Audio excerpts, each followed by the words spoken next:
Welcome to Stories from the Shadows, haunted tales from the golden age of ghost stories and supernatural fiction. I'm Mardell, reading Brood of the Witch Queen by Sax Rohmer. Chapter 29, The Wizard's Den.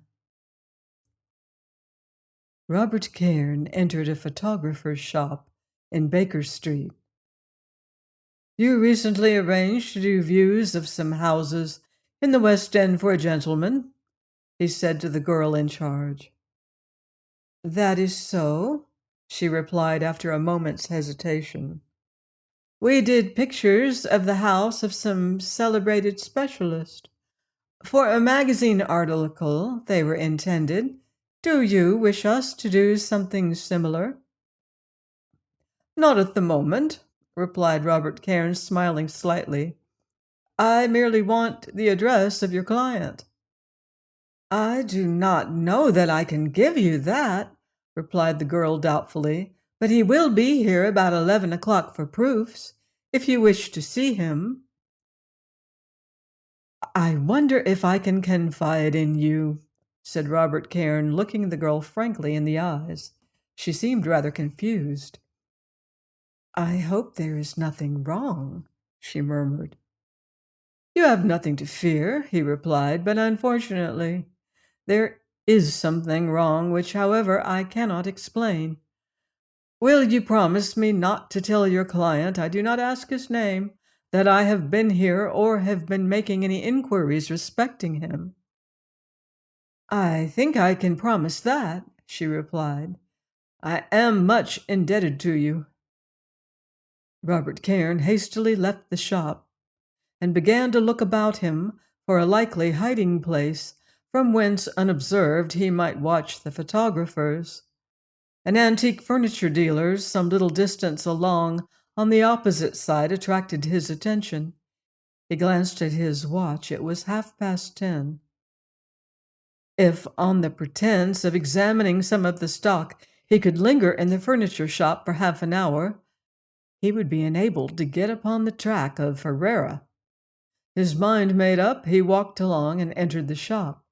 For the next half an hour, he passed from item to item of the collection displayed there, surveying each in the leisurely manner of a connoisseur, but always he kept a watch through the window upon the photographer's establishment beyond. Promptly at 11, a taxicab drew up at the door, and from it a slim man alighted. He wore, despite the heat of the morning, an overcoat of some woolly material. And in his gait as he crossed the pavement to enter the shop, there was something revoltingly effeminate, a sort of cat-like grace which had been noticeable in a woman, but which in a man was unnatural, and for some obscure reason sinister. It was Antony Ferrara. Even at that distance and in that brief time, Robert Cairn could see the ivory face, the abnormal red lips, and the long black eyes of this arch fiend, this monster masquerading as a man.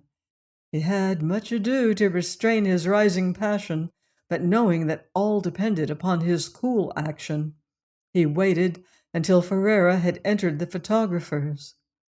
With a word of apology to the furniture dealer, he passed quickly into Baker Street. Everything rested now upon his securing a cab before Ferrara came out again. Ferrara's cabman evidently was waiting for him.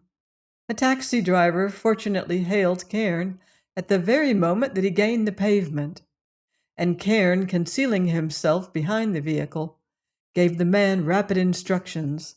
You see that taxi outside the photographer's? He said. The man nodded. Wait until someone comes out of the shop and is driven off in it, then follow. Do not lose sight of the cab for a moment. When it draws up, and wherever it draws up, drive right past it. Don't attract attention by stopping, you understand? Quite, sir, said the man, smiling slightly, and Cairn entered the cab. The cabman drew up at a point some little distance beyond, from whence he could watch. 2 minutes later, Ferrara came out and was driven off. The pursuit commenced.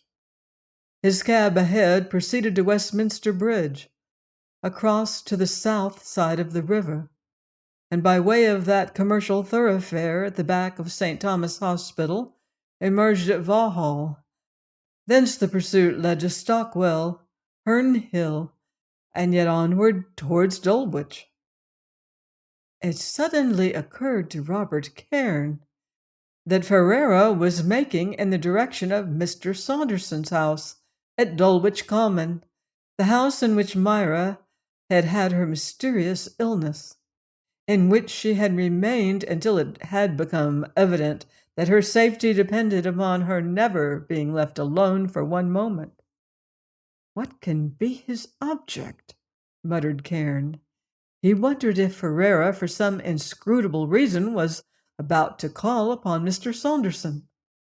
But when the cab ahead, having passed the park, continued on past the lane in which the house was situated, he began to search for some other solution to the problem of Ferrara's destination. Suddenly he saw that the cab ahead had stopped.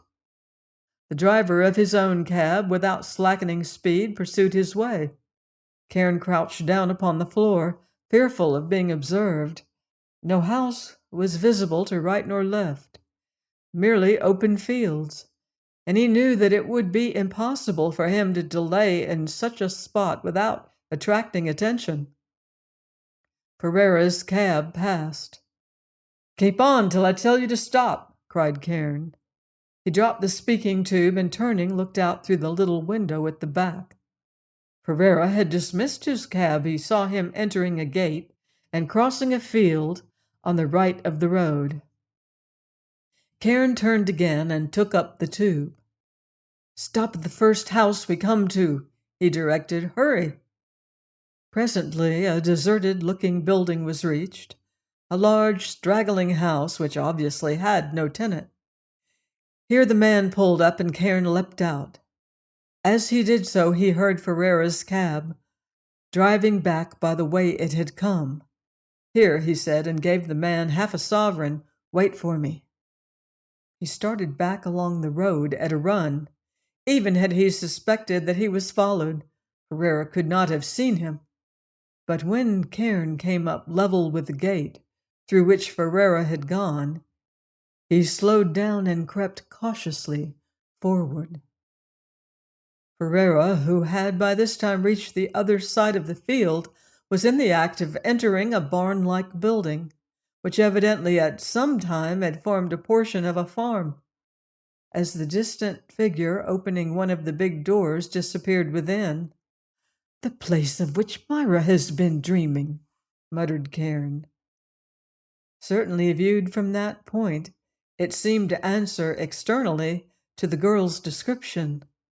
The roof was of moss-grown red tiles, and Cairn could imagine how the moonlight would readily find access through the chinks which beyond doubt existed in the weather-worn structure.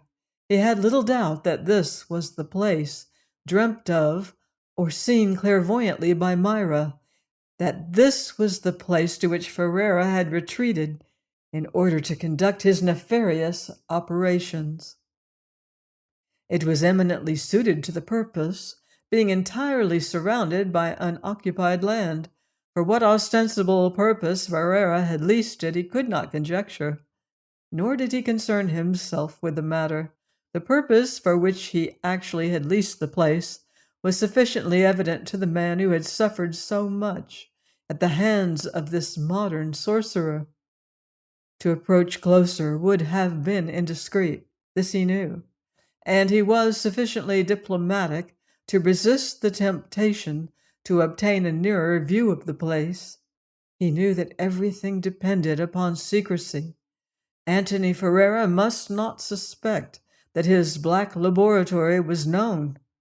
Cairn decided to return to Half Moon Street without delay, fully satisfied with the result of his investigation.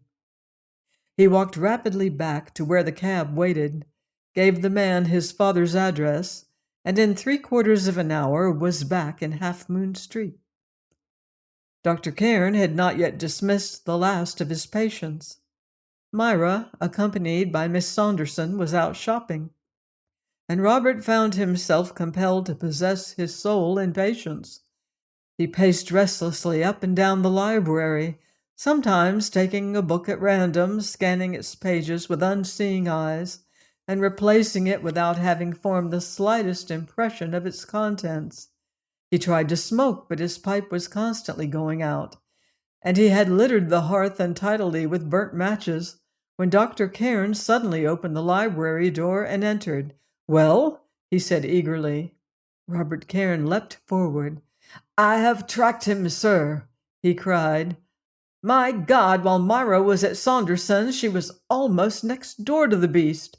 His den is in a field no more than 1,000 yards from the garden wall from Saunderson's orchid houses."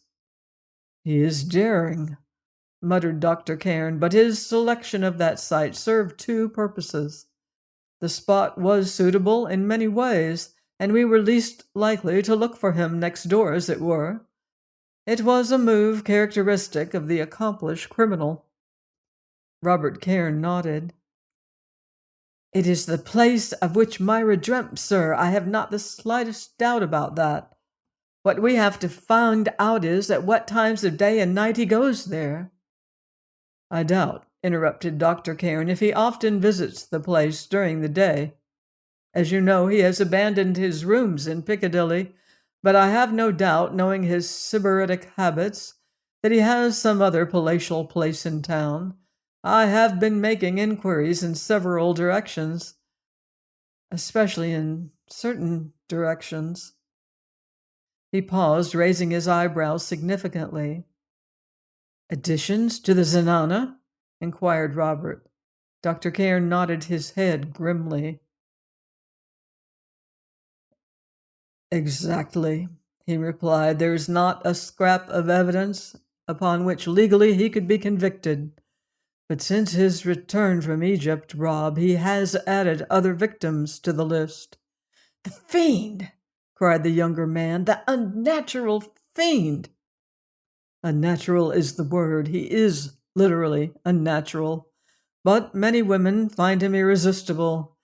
He is typical of the unholy brood to which he belongs. The evil beauty of the witch queen sent many a soul to perdition. The evil beauty of her son has zealously carried on the work." "What must we do?" "I doubt if we can do anything today. Obviously, the early morning is the most suitable time to visit his den at Dulwich Common." "But the new photographs of the house. There will be another attempt upon us tonight." "Yes, there will be another attempt upon us tonight," said the doctor wearily. "This is the year 1914, yet here in Half Moon Street, when dusk falls, we shall be submitted to an attack of a kind to which mankind probably has not been submitted for many ages. We shall be called upon to dabble in the despised magical art. We shall be called upon to place certain seals upon our doors and windows to protect ourselves against an enemy who, like Eros, laughs at locks and bars." "Is it possible for him to succeed?" "Quite possible, Rob, in spite of all our precautions. I feel in my very bones that tonight he will put forth a supreme effort." A bell rang. "I think," continued the doctor, "that this is Myra. She must get all the sleep she can during the afternoon. For tonight I have determined that she and you and I must not think of sleep, but must remain together here in the library. We must not lose sight of one another, you understand?" "I'm glad that you have proposed it," cried Robert Cairn eagerly. "I too feel that we have come to a critical moment in the contest. Tonight," continued the doctor, "I shall be prepared to take certain steps. My preparations will occupy me throughout the rest of today." Join me next time on Stories from the shadows for more occult adventure in Brood of the Witch Queen by Sax Rohmer. Until then, I wouldn't blame you if you leave the lights on.